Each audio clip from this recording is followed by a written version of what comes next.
The moment you open your mouth, you give the world a map. Not a map to your strengths, but a map to your pressure points. You think you're just talking. You think you're connecting, explaining, clarifying, being human. But from the perspective of strategy, something very different is happening. Every sentence is a data leak. Every explanation is a confession. Every emotional reaction is a signal flare telling people exactly where to aim. Most people don't realize this because they were never taught to think this way. They were taught that communication is always good, that expressing yourself is healthy, that saying what you feel builds trust. And in some environments, that's true. But power doesn't live in safe environments. Power lives in competitive ones. And in competitive environments, information is never neutral. It's either protected or exploited. Niccolò Machiavelli understood this centuries ago. He wasn't writing poetry. He was writing survival manuals. He observed something uncomfortable that modern culture prefers to ignore. The most dangerous person in the room is almost never the loudest. It's not the one arguing, not the one interrupting, not the one trying to prove they're right. It's the one who says very little. The quiet person is watching, measuring, collecting, while everyone else is burning energy trying to be seen and understood. The silent observer is learning how the room works. Who wants approval? Who fears conflict? Who needs validation? Who cracks under pressure? Silence turns other people into open books. If you've ever felt like people twist your words, use your honesty against you, or somehow always know how to push your buttons, it's not because you're unlucky. It's because you've been generous with information in a world that rewards restraint. You've been explaining yourself to people who are never required to understand you. And today, that stops. We live in an age that is terrified of silence. Look around. Every empty second must be filled. Music in the background, podcasts in the car, notifications buzzing. Small talk to avoid awkwardness. Opinions to avoid stillness. Noise has become emotional anesthesia. And the question worth asking is why? Why does silence make people uncomfortable? Because silence is a mirror. When everything goes quiet, you're left alone with your thoughts. And most people don't like what shows up when there's nothing to distract them. Regrets, doubts, insecurities, unanswered questions. Silence forces confrontation with the self, and for many, that feels unbearable. So they talk, they ramble, they overshare, they explain. They fill space not to communicate, but to escape. They talk about their problems, their plans, their frustrations, their fears. Not because it's strategic, but because it's soothing. It feels like release. It feels like connection. But here's the dark reality most people never learn. The more you talk, the less weight your words carry. And the more you explain yourself, the less respect you command. When your voice is constant, it becomes background noise. Machiavelli observed that people judge more with their eyes than with their hands. Everyone sees appearances. Very few understand reality. When you speak constantly, you make yourself easy to read. Predictable, common. And common things are not valued. Think of it like economics. When supply is high, value drops. If your thoughts, opinions, and emotions are always available, they become cheap. But the person who speaks rarely, who chooses their words carefully, creates scarcity, and scarcity creates gravity. When that person finally speaks, people listen. Not because the words are louder, but because they're rare. Silence inflates value. You've probably been told that charisma means being witty, fast, funny, and engaging. That to command attention, you need to dominate conversations. That's not charisma, that's performance, and performance is exhausting. Real power doesn't come from being entertaining. It comes from being unreadable. Mystery is power. There is no mystery in someone who narrates their entire life in real time. There is no leverage in someone who explains every decision. The moment people know exactly what you think, what you want, and how you feel, they stop respecting you and start managing you. Think about the last argument you were in. The moment someone challenged you, what did you feel? That urge to explain, to justify, to make them understand your intention. You probably layered logic on top of emotion, hoping that if you said the right combination of words, the other person would suddenly see your side and say, "You're right." But that almost never happens. Instead, they listen just long enough to find your weak spots. Then they used your own words as weapons. Your honesty became ammunition. Your vulnerability became leverage. Machiavelli warned about this directly. Never reveal your intentions. Because the moment someone knows what you want, they know how to control you. If they know you crave approval, they can withhold it. If they know you fear abandonment, they can threaten distance. If they know you need validation, they can dangle it just out of reach. Your mouth becomes the breach in your fortress. Until you learn to seal it, you will always be exposed. Here's where it gets interesting. Silence doesn't just protect you, it actively shifts power. There's a psychological effect that happens when you don't respond the way people expect. Think of conversation as a rhythm. I speak, you react. I smile, you mirror. It's a feedback loop. Silence breaks that loop. When you look at someone calmly and say nothing, their brain doesn't relax. It panics. They start running internal diagnostics. Did I say something wrong? Are they judging me? Are they angry? Do they know something I don't? To relieve that discomfort, they start talking. They fill the gap. They explain themselves. They reveal things they never planned to reveal. Not because you asked, but because silence pressured them into it. This is what strategists understand. Nature hates a vacuum.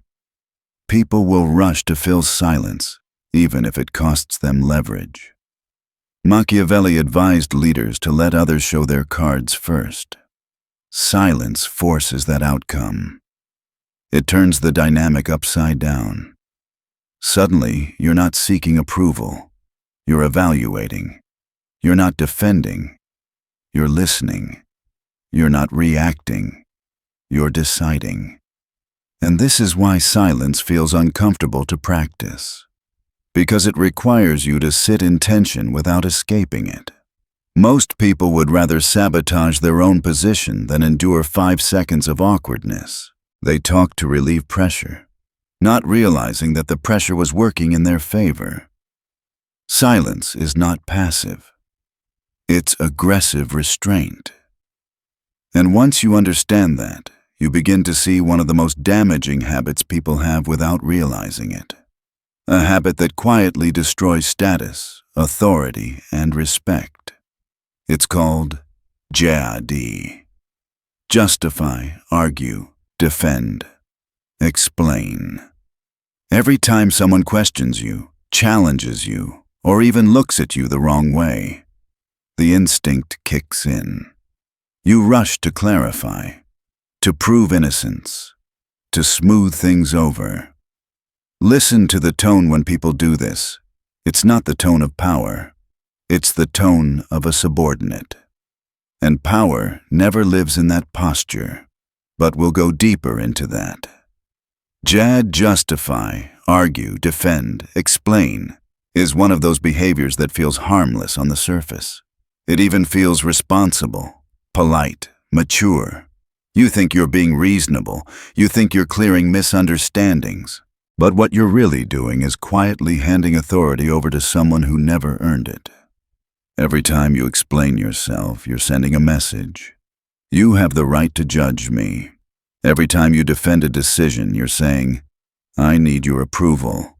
Every time you overclarify, you're implying uncertainty, even if you feel confident inside. And people respond to signals, not intentions. Think about how power actually works in the real world. A king does not justify his decree. A general does not explain himself to a private. They state what is, and they move on. Not because they're arrogant, but because their position doesn't require validation. Authority assumes itself. Machiavelli understood that appearances are not superficial, they are strategic. If you appear uncertain, you invite challenge. If you appear eager to be understood, you invite interrogation. And nothing signals uncertainty faster than excessive explanation. Look at the difference. I made a mistake. It won't happen again. Short, stable, closed. Now compare it to this.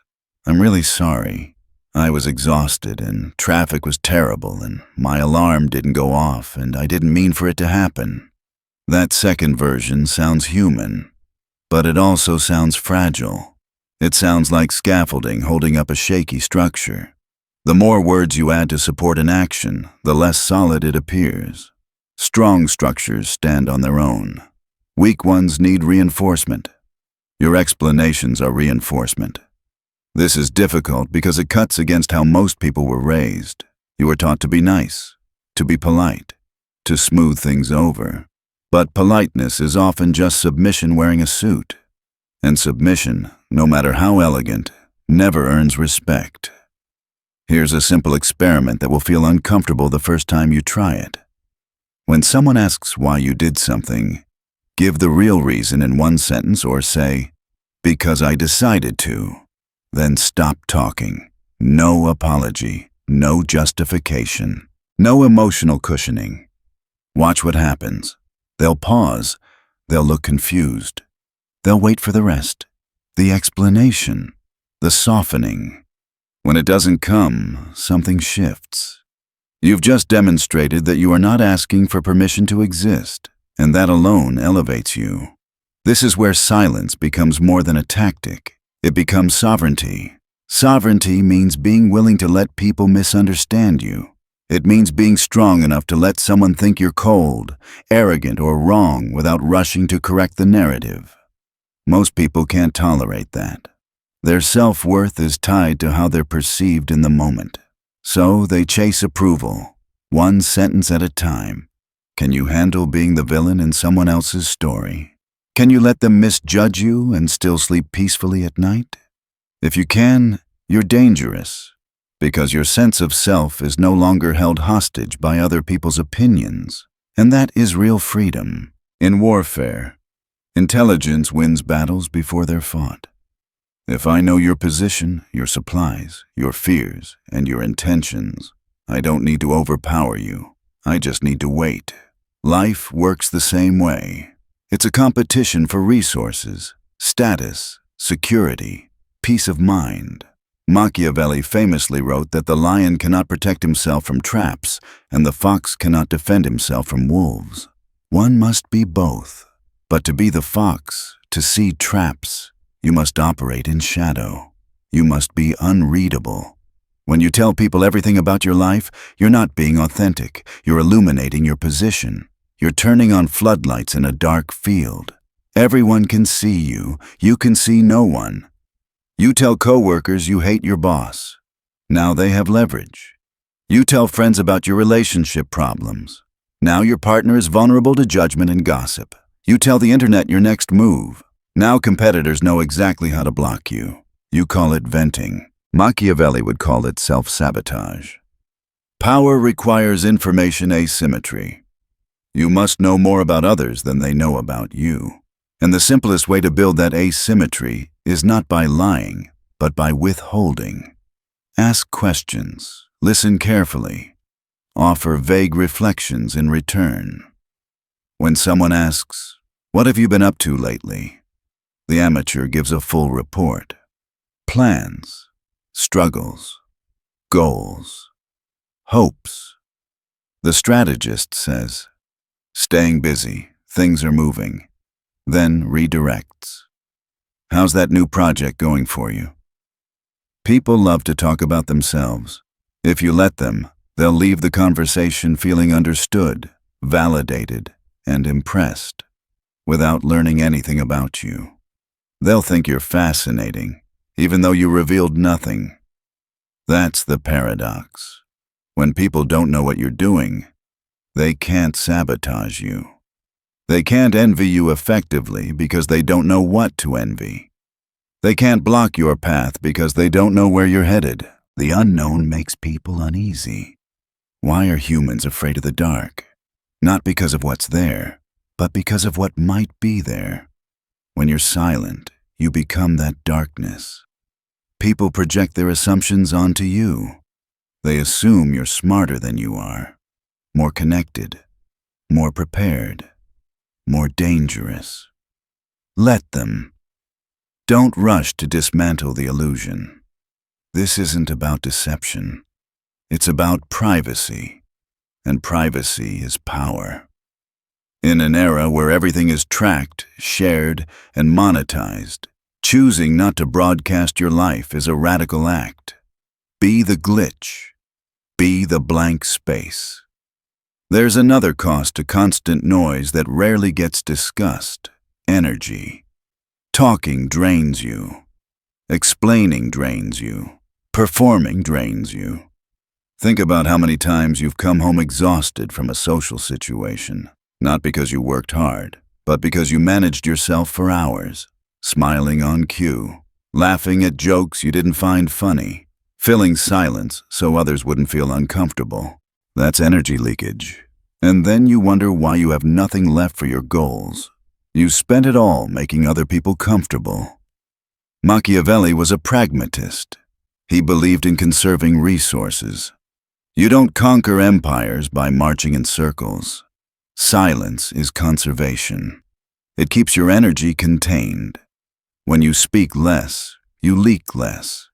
That energy gets redirected into observation, planning, and execution. The most powerful people are rarely loud. Not because they're shy, but because they're efficient. They don't waste words. Every sentence has a function. Silence gives you space to think, and thinking requires detachment. If you're always reacting, always talking, always debating, you're never reflecting.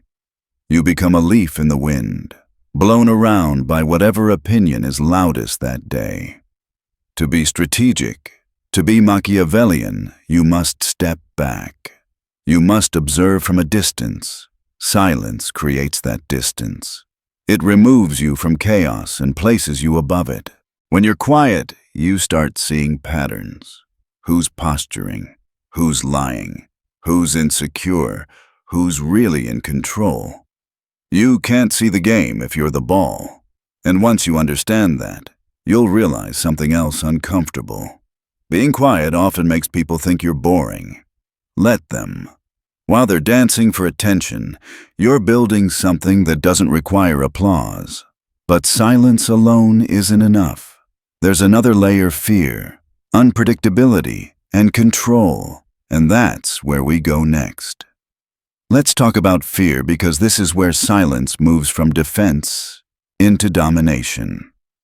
Machiavelli asked a question that still makes people uncomfortable. Is it better to be loved or feared? His answer was clear. It is safer to be feared. But fear doesn't mean shouting, threatening, or trying to intimidate people. That kind of behavior is theatrical.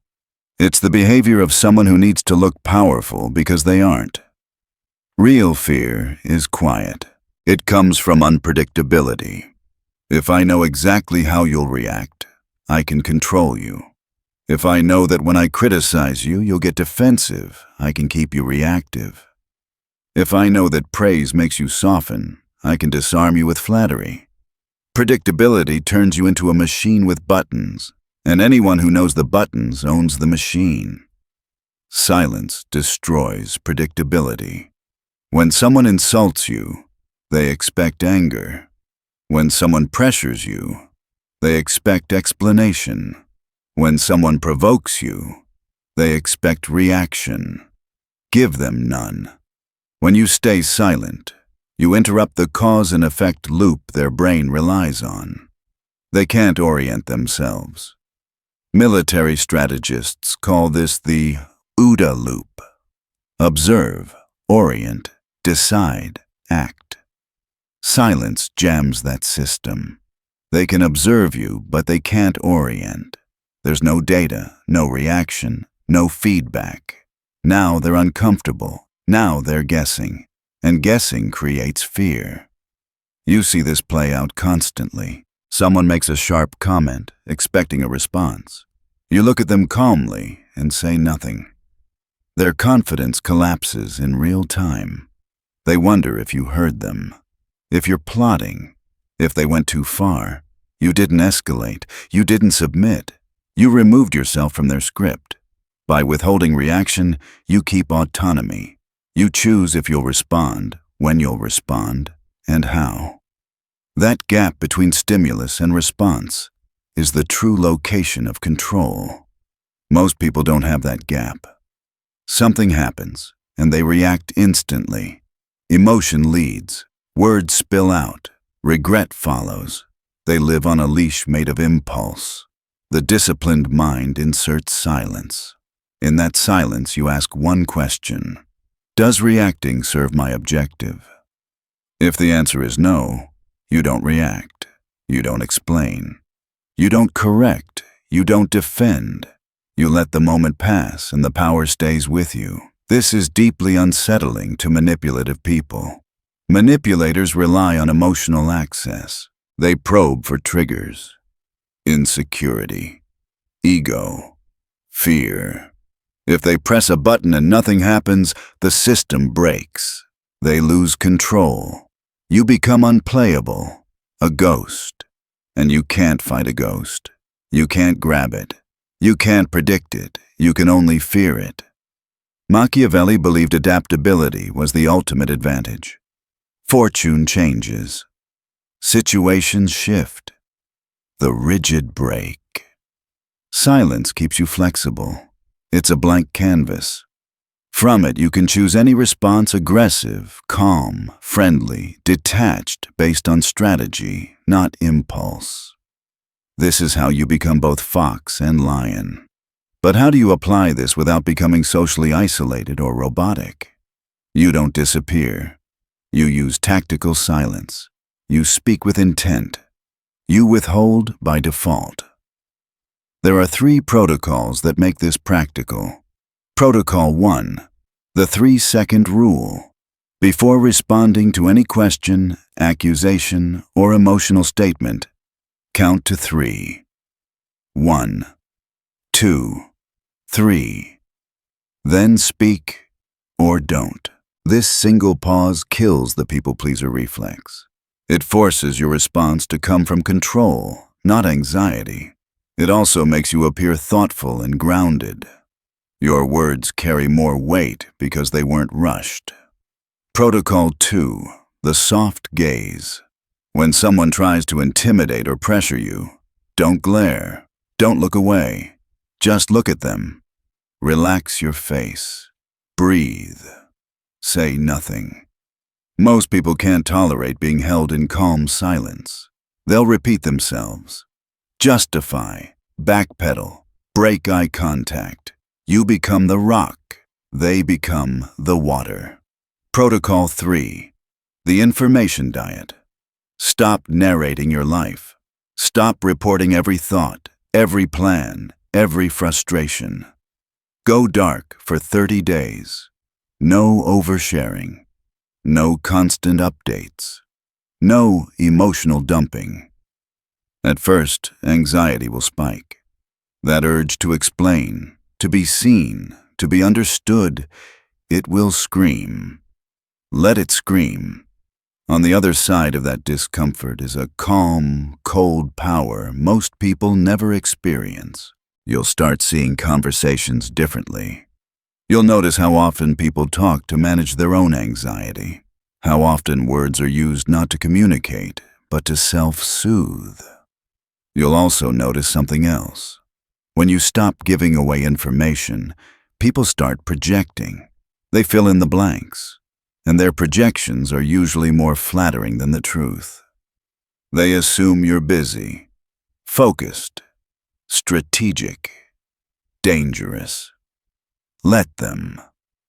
Silence doesn't just protect you from enemies. It protects you from wasted effort, from pointless debates, from emotional labor that produces nothing. When you stop trying to be understood by everyone, you regain enormous amounts of time and energy, and that energy has to go somewhere. Here's where most people get it wrong. They think silence is the end goal. It's not. Silence is the shield. It hides you. It preserves you. It confuses opponents. But shields don't win wars. You also need a sword. Silence prepares the ground for decisive action. When you finally move, it should be calculated, minimal, and irreversible. No announcements, no warnings, just outcomes. That's what makes silence terrifying. People forget about you, they underestimate you, and then, suddenly, you're standing somewhere they didn't expect above them, ahead of them, out of reach. But before you can strike, you have to master restraint. Most people want results without discipline. Power doesn't work that way. The throne doesn't belong to the loudest voice. It belongs to the one who can endure the quiet that others run from. Silence is not just a social tactic. When practiced consistently, it becomes an internal environment, a closed system where energy stops leaking, attention stops scattering, and willpower begins to compress into something solid and usable. Most people don't realize how drained they are until they finally stop talking. Not physically drained, mentally drained. Every unnecessary argument, every pointless explanation, every moment spent trying to be understood by people who don't truly matter. All of it consumes a finite resource. And unlike money, mental energy doesn't regenerate easily. When it's gone, clarity disappears. You stop choosing and start reacting. You don't move with intention, you get dragged. Silence seals the leaks. When you stop speaking, you stop fueling interactions that give you nothing in return. You begin to notice how many conversations are not exchanges, but emotional transactions where you give attention, reassurance, validation, and justification, and receive fatigue. Silence ends those transactions. And here's the surprising part. When you withdraw your energy, the world doesn't collapse. People don't fall apart because you didn't explain yourself. Relationships don't implode because you didn't immediately respond. In fact, something else happens. People adjust. They speak more carefully around you. They choose their words. They hesitate before probing. They feel the shift. Because your attention is no longer free. That's power. Silence creates distance, and distance creates perspective. You cannot think clearly when you are constantly pulled into reaction. If you're always responding, you're never observing. If you're always explaining, you're never evaluating.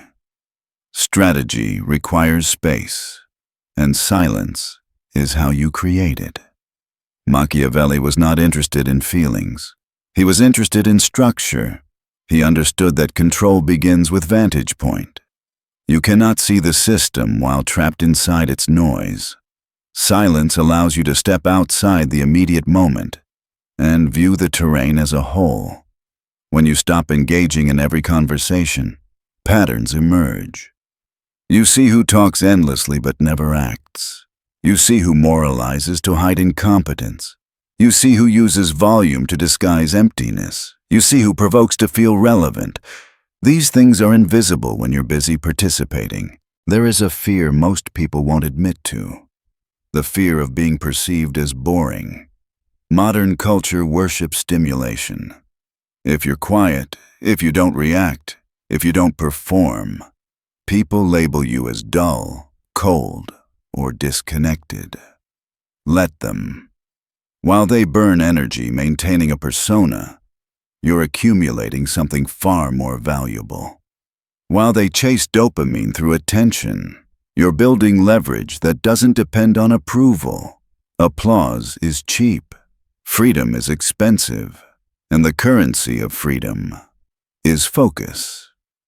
You cannot focus if you are noisy. Silence also reveals a deeper truth about fear. Most fear does not come from aggression.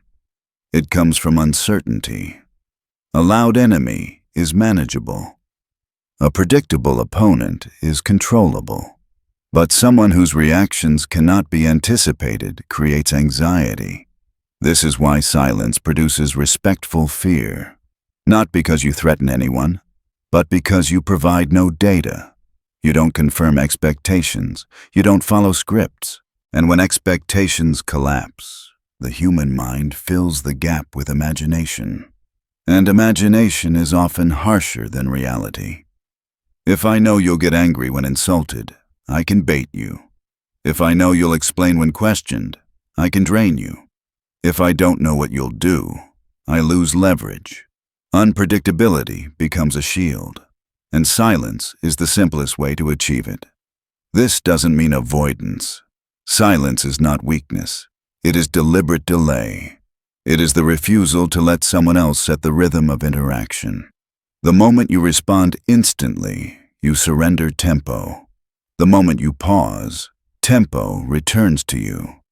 This is where discipline enters. Discipline is not brute force self-control. It is the capacity to endure short-term discomfort for long-term authority. Silence feels uncomfortable because it contradicts social conditioning. You were taught to explain, to smooth, to clarify, to seek understanding. But power is not built on comfort. It is built on restraint. When you master the impulse to speak, other forms of control follow. You become more deliberate with food, money, time, and emotion. Silence becomes a foundational discipline, one that stabilizes everything else. You learn that not every thought deserves expression. Not every emotion deserves display. Not every conflict deserves engagement. Some of the greatest victories come from absence. And this leads to a profound shift in perception. You begin to see society as a stage filled with people reciting scripts they didn't write. They speak on reflex, react on habit, live on expectation. And by remaining silent, you step off the stage and into the director's chair. From there, you see the strings. You see fear behind aggression, insecurity behind arrogance, emptiness behind noise. And once you see it, it stops pulling you. Silence gives you distance. Distance gives you clarity. Clarity gives you choice. This is why truly powerful people often appear calm, not because they don't care, but because they don't react impulsively. They're playing a longer game, a game where timing matters more than volume. But understand this clearly. Silence is not the absence of action. It is preparation for precise action. If you only stay silent and never move, you're not strategic, you're passive. Silence builds pressure, action releases it.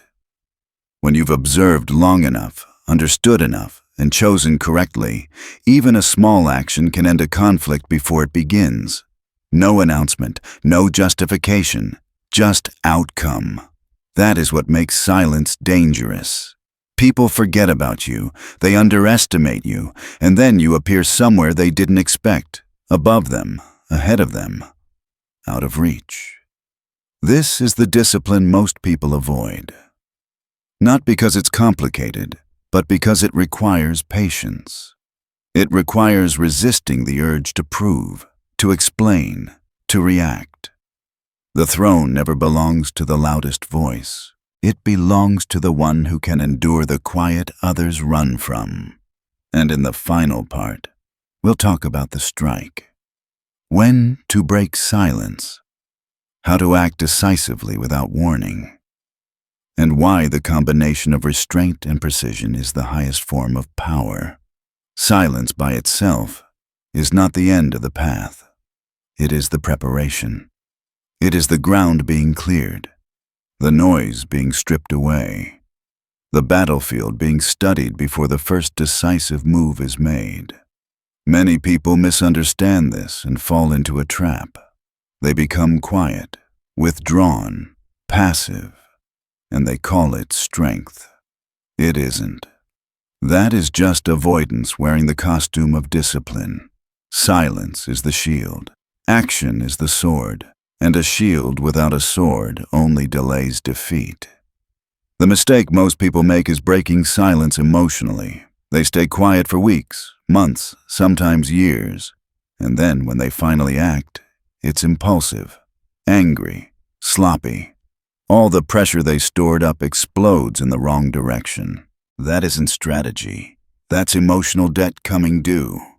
The Machiavellian approach is different. You do not break silence because you feel like it. You break silence because the moment is optimal. This is the final discipline. Timing. Powerful action is not loud. It is not announced. It does not seek witnesses. It arrives already finished. The outcome appears first, and the explanation never comes. This is why decisive people feel intimidating. Not because they speak forcefully, but because they move without hesitation once the decision is made. Think about how authority really asserts itself, not through debate, not through justification, but through irreversible action. A promotion is not argued into existence. A boundary is not negotiated endlessly. A position is not secured by talking about it. It is taken. Silence allows you to choose what to take and when. While others are busy explaining their intentions, you are watching results. While they are arguing about fairness, you are positioning yourself. While they are reacting to the moment, you are shaping the next one. This is why Machiavelli emphasized action over morality. Not because morality is useless, but because it is often used as a substitute for effectiveness. People argue about what should happen because they lack the courage to make something actually happen. Silence gives you the courage to wait. Action gives you the authority to end. Here is a critical rule. When you finally act, it must be clean. No emotional leakage. No defensive posture. No explanation afterward. The moment you explain your strike, you weaken it. Explanation invites negotiation. It invites debate. It reopens the door you just closed.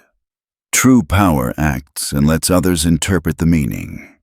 This is deeply uncomfortable for people who are addicted to approval. They want to be understood even after they win. But the need to be understood is the last chain you must break.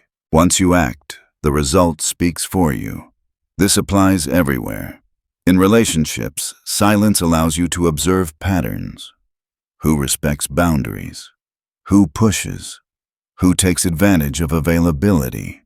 When you finally act by withdrawing, by setting a line, by leaving, it should be final. Not dramatic, not emotional, just done. In work, silence allows you to understand leverage. Who needs you? Who benefits from your effort? Who drains value? When you move by negotiating, leaving, or repositioning, it should be strategic. No speeches, no loyalty monologues, just execution. In conflict, silence allows your opponent to expose themselves, their insecurity, their impatience, their weakness. When you strike, it should end the conflict, not escalate it. One move, one decision. Then silence again. This is the rhythm. Observe, withhold, act, return to silence. Most people reverse it. They talk, react, overcommit, then regret. The final test of mastery is this.